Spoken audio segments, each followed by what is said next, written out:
এক সময়ের কথা, একটি সুন্দর রাজ্যে একটি জাদুকরী রাজকন্যা বাস করত।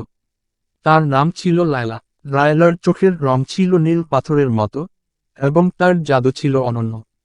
সে যে কোনো সমস্যার সমাধান করতে পারত, আর তার হাসি রাজ্যের মানুষের মুখে উৎসবের সূচনা করত। একদিন রাজ্যে একটি বিপদ এসে পড়ে।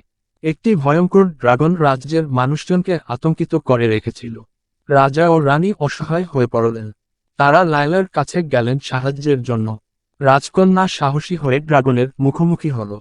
তার কাছে ছিল একটি জাদুর আয়না, যা ড্রাগনের ভয় দেখাতে সক্ষম। লায়লা ড্রাগনের সামনে দাঁড়িয়ে আয়নাটি ধরল। ড্রাগন তখন নিজের প্রতিচ্ছবি দেখে ভয় পেয়ে বেগতিক হল। রাজকন্যার সাহস এবং জাদুর কারণে ড্রাগনটি পালিয়ে গেল।